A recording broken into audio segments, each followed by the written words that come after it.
Peter with ProLifeUnity.com and ProLifeNews.tv, and I'm with Matt Lockett. We're with Bound4Life, and we're here at the nation's capital right behind us there, the big building. Of course, one of the big decisions that has come out of this building was the Roe v. Wade decision, and I assume that's a part of why you're here today. Well, that's a large part of why we're here today. We've been praying in front of this court every day for the last 3.5 years. God sent us here in October of 2004, and what's grown out of that is a prayer movement. And He's shown us that while the abortion issue, yeah, a lot of people agree that it's bad, we believe that this is a rallying point for the entire church. Everybody, every man, woman, and child. And a lot of people have always asked, well, yes, I agree that it's bad, but what can I do about it? And I believe that God is raising up a prayer movement to engage everybody.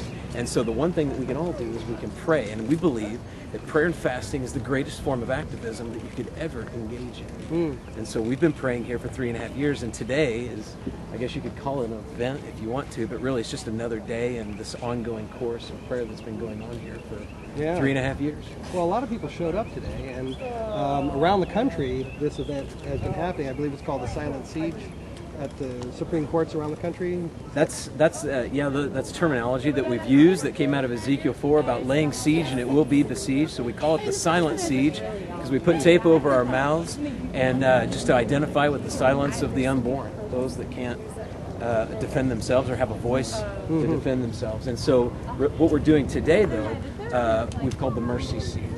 And really, we've been praying here in front of this court all day today, but we're praying in front of all 51 Supreme Courts around the nation at the same time on the same day. And it's been one chorus of prayer. It's been a mercy cry today, and we're applying the blood of Christ and crying out for forgiveness and for mercy.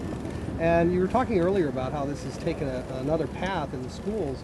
Why don't you tell the folks about that and maybe how kids in the schools can get involved as well? Yeah, this is something we're really excited about. You know, we do believe that it's a rallying point for every man, woman, and child. And so last year we began to even envision the life message. How could the life message go into schools? You know, how could you even engage children or teenagers in something like this? And what came out of it is a thing that we call Think Fast.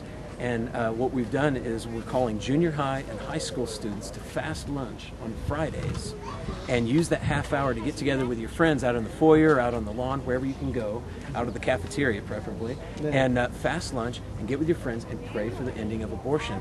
And the response has been overwhelming. In only 2 semesters, over 650 schools have signed up for this. And we get emails from kids that are saying, hey, we did this at school last Friday and 20 of my friends joined me. So we believe that already thousands of kids are already doing this, and we believe that it's these kinds of prayers. And the fasting, God is raising up fasting in a generation like I don't think has ever been seen. Kids that are throwing themselves with abandon into this. And I believe it moves the heart of heaven. I think this is it's an interesting point on all this because, you know, you look at the 60s, 70s, and the riots and all that kind of stuff, and that was sort of a different thing. And of course, we're talking about civil rights issues and racism, and that had to stop. But as far as how things are being challenged today, it's a much different approach. We're talking about primarily prayer, and that happens in a lot of places. Isn't that interesting? Instead of turning over the cars and torching the buildings, people are praying. What a simple concept. You know, when Martin Luther King wrote the book Why We Can't Wait, you know, one of the most effective things that he noted in his book that was happening around the country is that teenagers were throwing themselves at the feet of the police saying, please arrest me. And there was something about that arrest, it arrested the conscience of the nation, that there was something that injustice could not get recycled into another generation. And the kids were throwing themselves into it, and that's what we're seeing now. Yeah, we're seeing a lot of youth getting involved. They're not going to jail, but they're throwing themselves into prayer and fasting. Right. Well, were you here for the annual March for Life? Yes, always. So that's you saw the hundreds of thousands of people coming out here and showing it. And there's so many youth that are getting involved, and I think a lot of people are kind of recognizing that it's you teenagers out there who are going to really make things happen. You know, for ones who are watching this and maybe don't know how to get involved or whatever, why don't you tell them what website to go to? Yeah, we've got a website that's bound4life.com. It's bound, the number 4, life.com. You can go there.